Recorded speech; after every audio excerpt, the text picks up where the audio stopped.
Welcome. I'm Suzette McHugh, the Industry Partnership Coordinator at North Montco Technical Career Center. Today we are going to take a look inside North Montco and learn more about the school. And joining me now are Jim Heimer and Rich McDermott. They're both driver's education instructors at the school. So we want to learn more about the program. Rich, can you briefly give us an explanation about what driver's education is? Sure. Thanks, Suzette, for having us today. Our program consists of an online classroom and behind the wheel with a state license examination. You can do a 30-hour online course with us. You could do 30 hours of classroom, and the behind the wheel is 6 hours in the car, and then the last half hour of the 6th hour is the state examination. Now, who can take this class at North Montco? Anyone can take the test as long as they take the course. It could be anybody. We would like to have them have their permit, but it could be anybody. And obviously, the closer they are to the driving age, the better it is that the application of what they're taking from the classroom and the online course would be well-versed moving right into the behind the wheel. Now, is this just for high school students? Yes. They have to be of high school age. They must take the course and the license examination before they graduate. So if you're 18 in July, unless there's some type of extension by the state, that wouldn't be allowed. So you must do it by the date of your graduation. People come back many times and say, I don't have a license yet, so I'm in college, could I take it? They're 20, 21, whatever their age, and they're just not allowed. So it's geared specifically to just the kids that are in high school age. Do you have to be a North Montco student to take driver's education at North Montco? No. We have 5 sending districts, and any of the 5 sending districts and the private districts, okay, there's a lot of private schools. As long as the student that goes to that private school resides in one of our 5 sending districts. Then they can attend it. Yes, they can. That's good to know. Yes. Jim, let's take a look at the classroom part. Can you tell us what exactly is taught during the classroom? We spent a lot of time talking about the responsibility that goes along with driving. A lot of the laws as they pertain to what is a ticketable offense and what is not. Rules of the road, the right-of-way rules, right-of-way to 4-way stop sign. We talk about dealing with intersections, how to handle intersections, highway driving, city driving, winter driving, driving through water. There's a lot of things that we discuss pertaining to how it is dealt with by the law. Talk about drinking and driving, underage drinking, distracted driving, cell phones, which is a major issue. But there's 30 hours of classroom instruction. There's also, we've had guest speakers. We have local police department that comes in to talk to the students, which is outstanding. We have had insurance companies come in and talk to them. There's outside work that we do with the classroom also, small mini projects. They take about 10 minutes each that are very beneficial to the student. I think the classroom is more beneficial because there's so much interaction with the students. We like it when the students have their permit at the time that they take the classroom because they're doing the things that we talk about. They're doing the concepts that we're mentioning in class, and they can discuss with each other and the instructor what they're experiencing and how others are handling it, what they're experiencing. So you mentioned you have guest speakers, and I guess my first thought is 30 hours. Oh, is someone going to lecture to me for 30 hours? But it sounds like you bring in a lot of outside people and that ability for interaction between the students and the instructor. I think that's the best part of taking the class as opposed to taking it online, the interaction with the others that are experiencing the same thing that these inexperienced drivers are experiencing. I think one of the things I know in Jim's class is that you have 15 classes and 4 to 5, you're going to have a guest speaker, and everybody's different. So that's awesome. And then he'll take the kids out and do the under the hood project where the kid learns how to check the oil, tire pressure, things like that, where a lot of them have no idea where to put the windshield washer fluid, how to even open up the hood of the car. And it's really, really good that way. And then the mini projects that he's talking about are excellent. Just sitting at a stop sign or an intersection and seeing how many people don't run a red light or don't come to complete stop, and that is just, when the kids come back to gym, it's amazing what they've seen. So that's one of the projects you make a certain They amount of time. observe an intersection for 15 minutes. What constitutes a legal stop, and most people don't do it. They have very few people who perform a legal stop, and every student sees someone run a stop. Now, do they leave your class when you give that assignment thinking, right, I have to sit at a stop sign, but then come back with some valuable information? They're pretty excited when they come back. Most of them have some pretty good stories of what they've observed at the intersection. I tell them to try and find a four-way stop because there's a lot more action at a four-way stop. Right. So much more confusion. Right, exactly. It sounds like the classroom portion is very beneficial. I know the online, I guess, is the similar topics as your classroom, The same concepts, probably. but they don't get There's the no interaction. in-depth. Right. Yeah, your experience and your guest speaker's experience really provides a lot of information for the classroom. The kids really enjoy when the police come in. Depending on the officer that comes in, the kids often open up, and it's very good. It's very good. They're not getting that online. No, not at all. And I know one of the things that the officers, that depending on which one it is, comes in, they'll put on the impairment classes, and the kids have no idea what, if they have X amount of drinks in them, what the level of impairment would be. And now they get to test that and see, and just trying to reach down and pick up a coin, and how they're fumbling all around or walk in a straight line is really earth-shattering to a lot of them. Right, and that, again, that's not something you would get Right, online. exactly. But that's valuable for them Very as new valuable. drivers to Yep. see what's Very going valuable. on. And I guess with the online, you have to be more disciplined to be able to complete it in a timely manner and, be ready for your next step, which would be behind the wheel lessons. So Rich, can you tell us, what is that like? You mentioned it was 6 hours. So. Well, the 6 hours is, first of all, the scheduling is done in a cooperative effort between the student and the student's parents, and then behind the wheel. And so coming up in the summer now, we're there from 7 in the morning till 7, 8 o'clock at night, basically 7 days a week, although the influx is done Monday through Friday. I would make the phone call to the prospective student and schedule him or her around their schedule, and we get them started. The first hour is in the parking lot, and we have a script that we're going to follow. I think the neat thing, Suzette, is every instructor at the VOTEC is a teacher. Every instructor has a certificate in driver ed, and 99% of them are state certified examiners. So what you're getting there is really unique.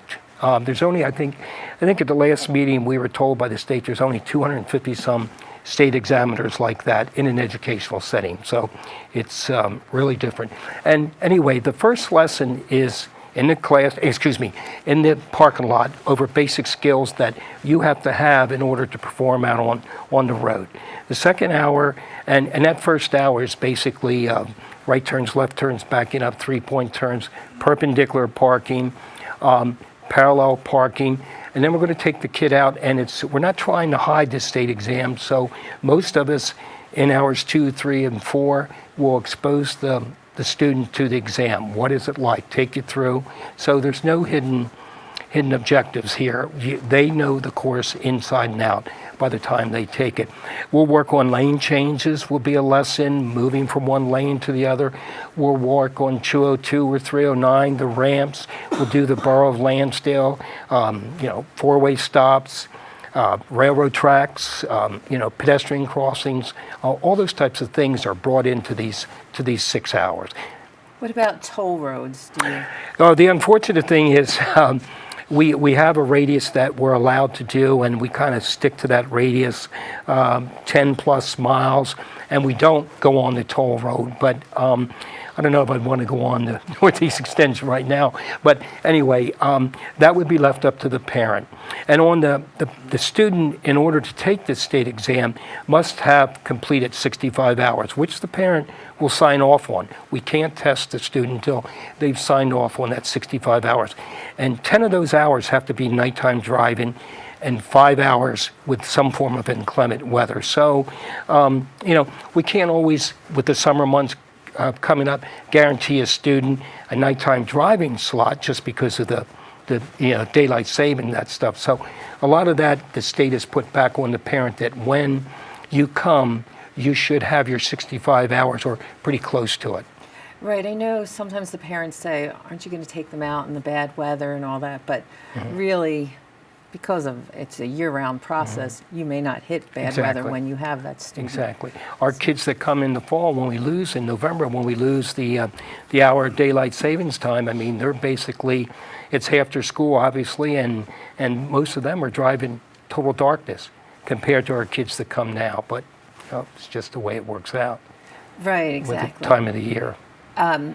You had mentioned about being certified instructors, and I think that's something we need to stress, that they will get their licensing exam if they pass. I mean, their actual driver's license if they pass on the last hour. Is that correct? On the 6th hour, the exam is given the back half hour to the student, and then they will also receive a certificate, the same as they do with Mr. Heimer's classroom. And hopefully I can let Jim, talk about that, but between good grades and the 6 hours behind the wheel in a 30-hour classroom, hopefully that would down the road save them some money with insurance premiums. And I think all parents are looking forward to some type of savings there. Exactly, yes. Now, Jim, how can someone register for the classes if they want to take them at North Montco? They can drive over to North Montco. They can call. Mrs. Carlson is the secretary for driver training, or they can just go online. It'd be easiest for them to go online. They can see the schedule of the classrooms available. They can also, as far as I know, they can pay online without ever coming to the tech school. And then they would show up for class or do the online course, call, and then an instructor would call them to schedule the in-car portion after they've completed the online or classroom. But they have to do that first. And then, as we said, it's important that they schedule early enough, particularly if they're seniors, because they need to finish this whole process before graduation. So you can't call in April and expect to be finished. If they're seniors, they're behind the 8 ball right now. They might be the one that has to take the course online because they might not be able to get the classroom to get the in-car instruction in time for a June graduation. So if they want to take driver training now or during the summer, they should register now. I think the flexibility, Suzette, with the online, is, so many kids are so busy with extracurricular activities. It's there for them, and as Jim just said, that anybody that's a senior, I mean, that would probably be their only avenue to get this thing completed and be done by the high school graduation time. I just wanted to also just go back to our exam. We don't require parallel parking. That's the big nasty 2 words. We require perpendicular parking because when the test was put in, it was more applicable to the needs of the everyday driving. Perpendicular is a lot more than parallel. Now, we do parallel, and we have a regulation parallel parking spot set up at the VOTEC, so the student does learn that. It is a skill that he or she will take away from it, but we don't require that on the state exam also. Okay. So just wanted to, I know a lot of kids don't want to do the parallel parking. So. Well, thank you both for sharing this information. I think you cleared up a lot of concerns and questions we had about driver's education. So thank you for being here. Thank you. Thank you. Thank you, Suzette. We're going to take a quick break, and when we come back, we're going to learn more about North Montco Technical Career Center. Stay tuned.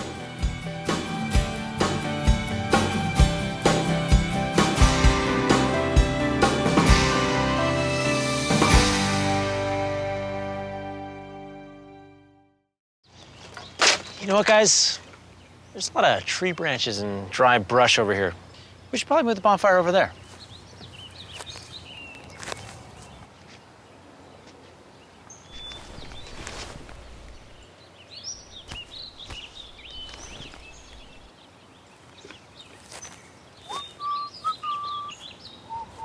I'm guessing Smokey liked that idea.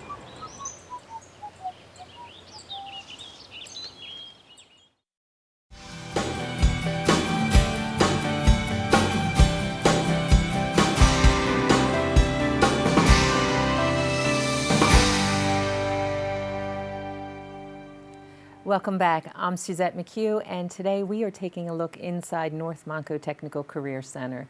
Joining me now is Bob Lasavita. He is the coordinator of programs and services at North Montco. And Bob, I'm glad you're here. I know your title basically means you wear a lot of hats at the school. Thank you for having me, Suzette. Well, Bob, you know, we couldn't do it without you at the school. And so we're going to get right into some of the projects you're working on. One of the things you recently helped the school do was create a fitness trail. Yes. Can you tell me all about that? Yeah, the fitness trail was part of a Lowe's Toolbox for Education grant. And what we decided to do was build a area behind the parking lot. It's 200 feet by 200 feet, and it has 10 simple exercise apparatus that were built and designed, built, and installed by our construction carpentry class. What it is stretching, pull-ups, sit-ups, things like that. So it's just to go. It's to help people exercise and get outside and today outdoors, because too many people are stuck inside playing video games. So helping get them outside. Right, and I guess the students really enjoyed building it, the construction students. Yeah, that was a really neat project. We looked at a custom-made kit, which was almost $50,000. So we took the ideas, and our instructor, Nelson Newton, designed apparatus similar, but we made it out of pressure-treated wood, and it wasn't just haphazardly put together. Joints, everything was joint, and it was routed so there's no sharp edges, sanded and sealed, put in 4 feet of concrete. So it's massive pieces of wood that is very, very sturdy, which will last a long time. I think the students look like they had a really good time Yes. building this. Yes. And then what students will be able to use it at the school? Everybody will be able to use it. It's going to be open to the public. Yeah. And then we also have health and gym classes. Our health and gym classes are also going to be able to use it, and our protective services and security and loss prevention programs will also use it. Right, because they have a physical education Yes. component in their Correct. program. So that's great to see. Yeah. It sounds like it was a lot of fun doing. Yeah, it was between drafting, design, the layout, and construction carpentry design the apparatus. Our maintenance department helped clear the area, drill the holes. We had a company come in. It's what we call a co-curricular activity, where many different classes get involved. We had our commercial arts students help design the signs that we put out, and we had a commercial company build the signs so they will last a long time. But a lot of different classes had input into the project. Well, it's nice to see such a coordinated effort. Yes. Another project you've been working on is a farm-to-school grant. Yes. And that had many components. I know one of the components was a keyhole garden and planter boxes. Yes. This is the third year that we've successfully acquired a farm-to-school grant. And what we've done over the years is promoted healthy eating. And this year we came up with our healthy eating cookbook. And it has recipes, 2 different types of recipes. One what we call a fully loaded recipe, and the other one is a healthy alternative to that same recipe. We've had taste testings at the school where we've had students and staff sample different items, cookies, sandwiches, breakfast items. One using the traditional recipe, what we call the high-fat, high-calorie version, and then the low-fat, low-calorie version to see if the taste the same, they have the same appeal, and if it's something kids would want to eat. Part of the keyhole garden was where it's an organic garden, not real big. They're used in Africa because of the water problems they have in Africa. They're about 4 feet high, and you walk into the center of it, and you do your plantings on the outside. We also build above ground planter beds, where our construction carpentry students built these and assembled them and installed them. And our horticulture students planted fresh vegetables and herbs, and our culinary arts students actually harvested them and used them in different dishes for the taste testing opportunities. And the last piece was we took our horticulture students and culinary arts students to organic farms to see their organic farming process. The difference between what you call traditional farm and organic farming, the different ways they have to plant and recycle their materials. And we also took the students to Delaware Valley University now, because they have a working organic farm, and they saw from the scientific point of it, especially when they come to food science, why you would grow certain things at different times of the year, different chemicals that you should or shouldn't use to make sure that the food stays healthy and safe. It just sounds like these students had so many opportunities all through this one grant. Let's get to the taste testing. Did you survey the students to find out which they liked better? We did a survey, and it wasn't a competition which one was better. It was not a head-to-head. We call, did you like food item A, and did you like food item B? It wasn't head-to-head. So you could like them both. It wasn't comparing. And the idea was we were trying to find recipes that we could use in the cafeteria for lunches to help serve healthier food, because under all the different mandates we're under, low fat, low cholesterol, low sodium types of foods. And we did a survey, and then we compared them, and the tastes were very, very close. But the comparison that we did, where we say food item A was the healthy version, and food item B was the fully loaded version. Say 90% of everybody liked the food, but we would say, okay, but food item A would have less salt, less cholesterol, less fat, less total fat, less saturated fat. So yeah, it could taste good, it could look good, it can feel good in your mouth, yet it was healthier or not as bad for you. Did you find that any of the items they tend to prefer the non-healthier one better? Yes, and it's funny, last year we did an oatmeal cookie. And the oatmeal cookie, which were made gluten-free, and they really didn't go over well. We redid the recipe again this year, changed it from gluten-free to whole wheat, modified the ingredient or the ingredients, or the amounts of the ingredients, the time the cookie's cooked, things like that. And this year, the healthier version was way more popular than the fully loaded version. Well, that's great. I mean, I think that's neat that the students even had the opportunity to tweak the recipe. Yes. Just to try that. And part of the grant was doing food research, looking at recipes. It wasn't just let's go pull something off the internet and cook it. They had to do research on it and do all the nutritional ratings and things like that. One thing I did forget, on the cookbook, our graphic arts and commercial arts students designed the covers, and it was a contest to see who came up with the best cover. And our graphic arts teacher and commercial arts teacher came up with a whole list of criteria and parameters that the kids had to meet, because when we had the cookbook published, we had to stay within certain areas and sizes and colors. So it was very, very precise, and that a young man, we had got that cover. So again, a nice coordinated effort. Mm-hmm. You have so many different departments in the schools, so many different programs working together. Mm-hmm. And I think they probably don't even realize that it's all to make them healthier. Correct. And instead they're having fun doing what they love, but working with other people. Yeah. That sounds like it's a lot of fun. I bet you really enjoyed that. Yes. Now, I know another major part of your job is working on equipment grants. Correct. And you've been doing that for quite some time. Yes. We're very fortunate that have been awarded over $750,000 over the past few years in equipment grants.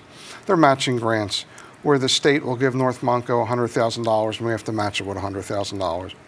What it allows us to do is to buy equipment, state-of-the-art equipment, what's used in industry today. Too often, an organization or a company will buy a new piece of equipment, the same type of equipment we're buying, and they will say, oh, North Montco, take this old equipment that has no value, that nobody will use anymore, that has, and train your students on it. And we smile and we take the equipment, and sometimes we use it and sometimes we don't. But what it does, why would we want a piece of equipment to train on that's obsolete and Right. industry's not using anymore? And the instructors are not the one that choose the equipment. Our occupational advisory committees are the ones that say, this is what we're using in industry now, this is what you need to buy. We need students trained on this equipment. And the occupation advisory committees are made up of people. Of people in industry, other educators, but usually it's business owners, technicians in the field, parents sometimes if they want to be involved. Former students and former graduates usually have the biggest input or impact because they went to North Montco, they used the equipment. Now they're working in the field and they go, gee, you really need to get this piece of equipment. This is what we're using now. Not that the equipment we have it's okay, but this is where we're moving to. Can't stay. One of the things we can find, you can't buy a piece of equipment and expect it to last forever. Right, exactly. And I think that's a big thing that people say when they actually come to our school for open house, how much incredible state-of-the-art equipment we have. I mean, the misconceptions are there about technical schools, and then you Yes. come in and you see, wow, these students are really working on industry equipment Yes. now. Now, speaking of up to date, I know one of the things you were looking at is something for electrical trades with solar and wind power. Yes, we bought a solar. We didn't get it yet, but we ordered a solar and wind power simulator. It's not a 300-foot tower. It's probably around 20 feet tall, and it will generate electricity from solar panels and from a wind generator. The idea is that's the way the technology is moving, and electricians need to be able to install these types of systems. Not only install them, but diagnose them, repair them, make the connections properly and safely. And without that type of equipment to work on, it's impossible to train the students. And the state is now saying to us that they are a set of tasks that they want the students to be able to master. Again, when the state gives us a program of study task list, it's made up of industry representatives. They get a state occupational advisory committee from individuals all over the state. And they'll say, okay, where is the industry going? What's the technologies? What's state of the art? What's the emerging industries within inside an industry, like electricians? And then they will come up with these new tasks. And to be able to teach the tasks, you're going to have the equipment to do it.